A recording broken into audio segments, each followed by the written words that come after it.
Welcome back to the workshop of Wood Spun Round. This is Doug. It is so good to have you with me today.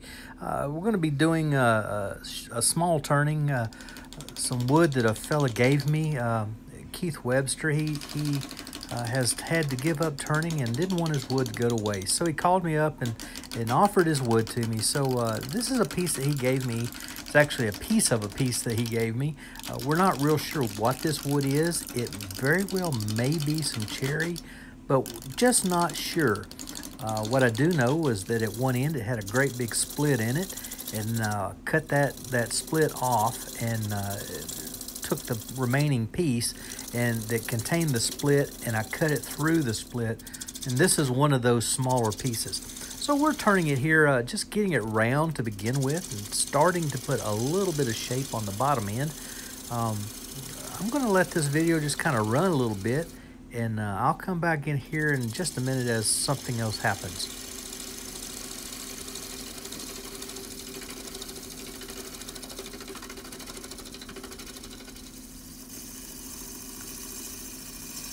As you can see there, I've changed over to a Easy Wood Tools. This is the Easy Rougher, the full-size one. Has the radius 2 cutting bit on it. I believe that's what it is. Been a while since I got it and put it on, but I think it's an R2. Anyway, it's doing a great job just clearing out some more wood. As I'm going down in this wood, I'm finding more and more that there are the wood itself contains checks and splits, and there are some worm tracks as well. So this Easy Wood is just doing a great job of taking some of this rough wood, and I don't have to worry about catching any of those places. The Easy Wood tool just handles it extremely well and is doing a great job. And so I'm just going to kind of continue on with it. Here I'm kind of shaping the top side of the rim that I'm going to leave myself. You saw me doing both the concave side and the convex part of this little vase. I've changed over here to the I'm not sure which one it is. Have to think through it now. Anyway, it's one of the smaller finishers. There's actually 6 different models of the Easy Wood tools, and this is not the full size. I guess this is the mini finisher, and it's got just a nice size. Usually used for smaller pieces, pins and small things like this small vase. But it's doing a great job of just kind of giving me a nice curve, and I'm making sure I've got a nice continuous curve through there, through this neck and into the body of this little vase. It also helps me, you'll see here in just a minute, I'll get up underneath that rim and kind of scoop that out, give it a nice hollow up underneath there. And I'm really impressed with the shavings that are coming off. I'm not getting powder, but I'm getting shavings.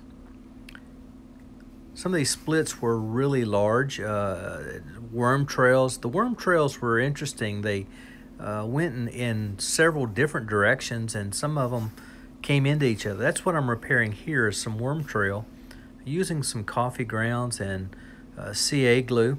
It does a tremendous job. But I'll put some glue in, put some coffee grounds in, and I've got a little dental pick that I will use, just kind of shaping it up, making sure the grounds are down into the crack, as well as you'll see me here in a minute. I'm going to kind of clean the foot up as we go, so I don't have to do a lot more turning on it to get it ready to be put into the chuck. There's a big one right there at the bottom. There's some smaller ones up along the body here.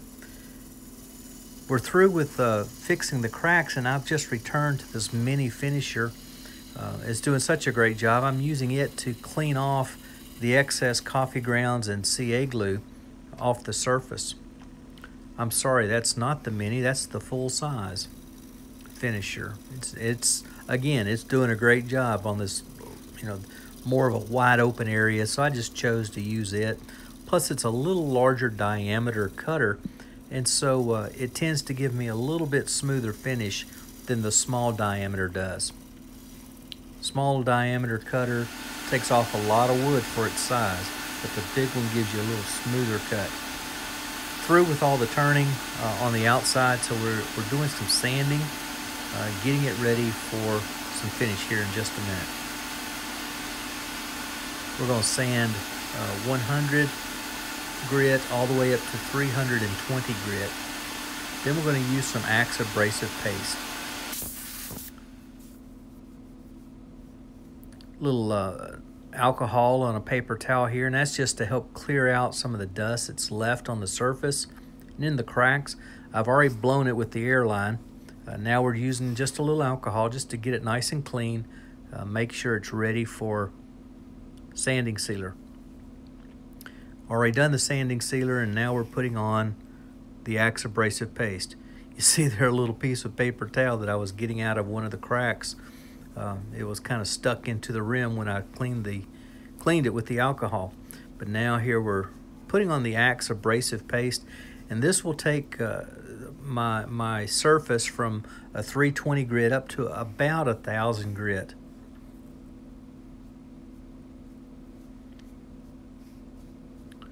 Decided to go ahead and get the rim. I'll have to work on the rim just a little bit more as we turn the top out of it and hollow it out, but it's not bad, and this just gives me a head start up on the rim.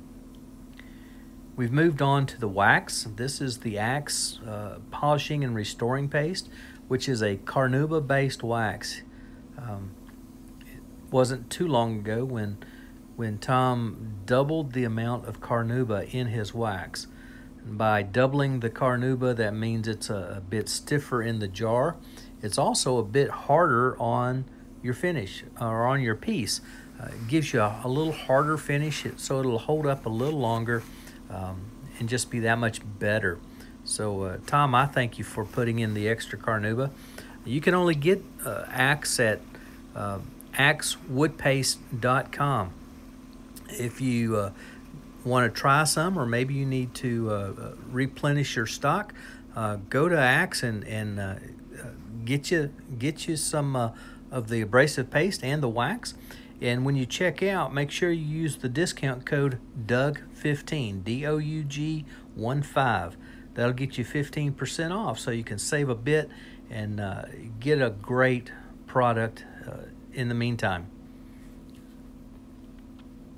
You saw the white jar there. This is the wax that I'm using here.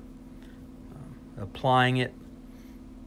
I like to apply it a nice thin coat and then let it sit for 3-4 minutes. Sometimes I'll even go get something to drink and let this wax kind of set up, and then I'll come back and buff it off.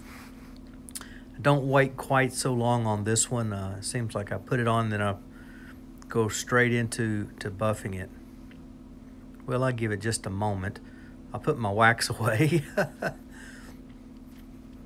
I'm going to come back and begin to buff it out.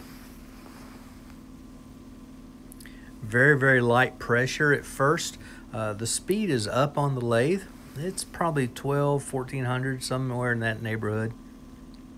Very little pressure to start, and as the wax is kind of clarifying, I will start to add some pressure to it so that it heats that wax up.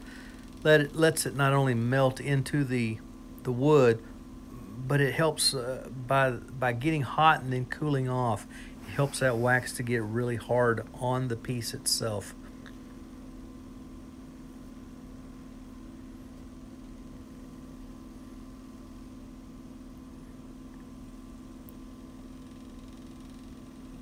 You can see the reflection of my lights directly overhead. I've got a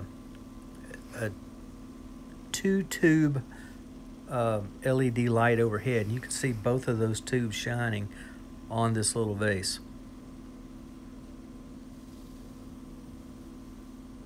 Said in the beginning, I am not sure. I think this might be cherry, but I'm just not sure.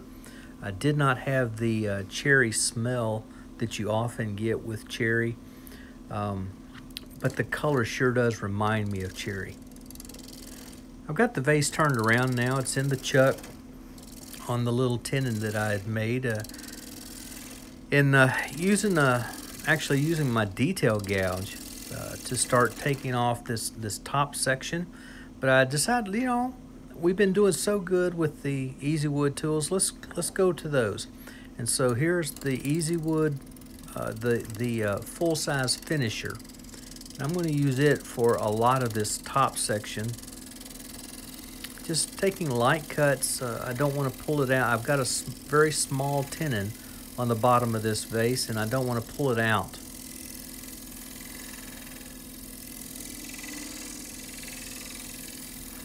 So you can see there, it's taking off. I'm just taking light cuts, but it's taking off nice shavings while I'm doing this.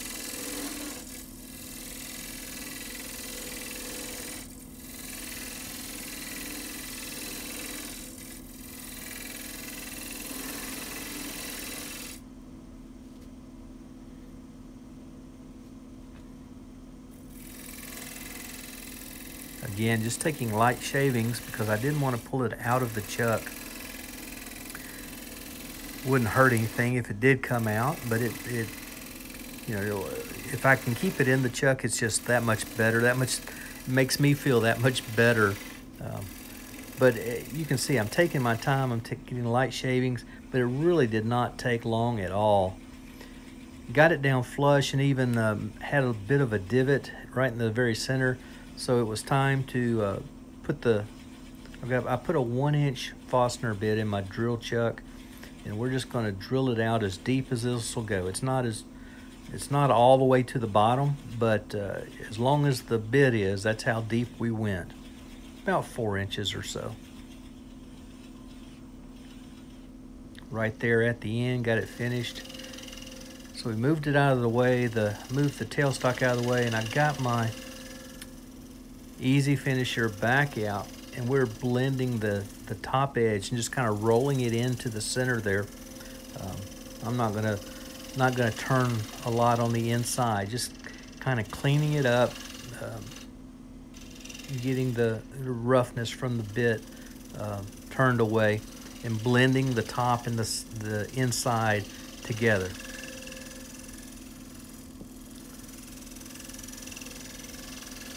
Again, you see nice shavings coming out of this little vase. This Easy Wood finisher does a great job. So I've used it a lot over the years. I haven't shown it in videos a whole lot, but here it is. It's working very well. Again, getting nice shavings. And this wood is dry, dry, dry. I did not think to put a moisture meter on it, but it is super, super dry. Got it turned back around. My little jam chuck that I use so often, I had to turn it a bit so it would kind of fit into the top of that vase. But we're going to take this tenon off, just whittle away. And what we've got here is the mini, not the mini, it's the mid-size detail tool.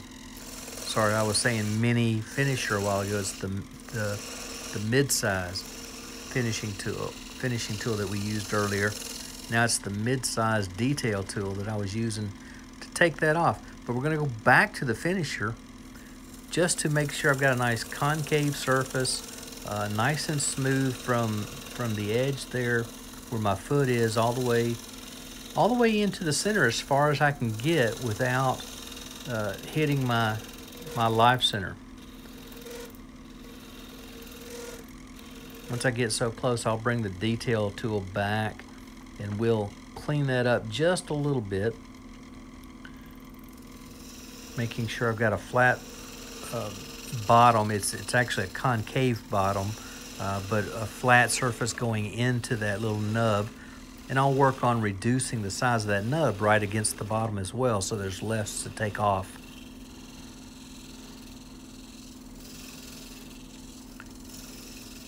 But before I finish this, before I take that nub off, I'm going to go ahead and sand it and do my typical bottom decorations.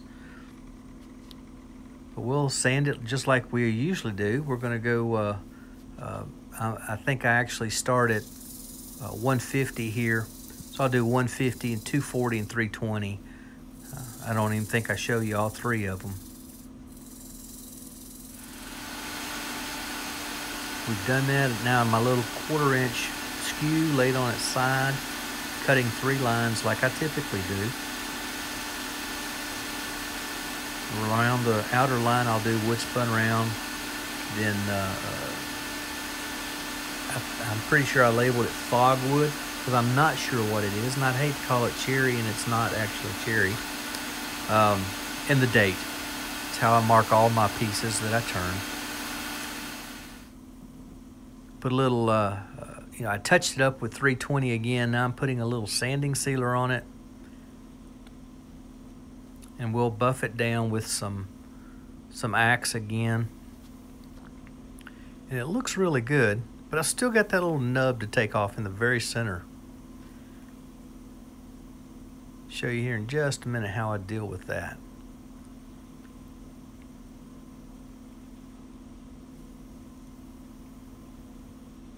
Really is kind of a shame because I had the bottom looking as shiny as the side, if not better. Sometimes when we take off those nubs, we're not sure what's going to happen, and this nub surprised me a little bit.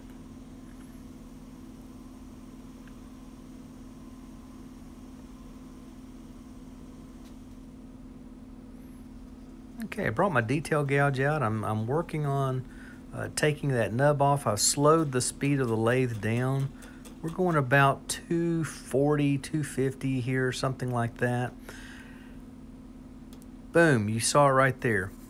Big chunk of that nub broke off, about almost 2/3 of the nub.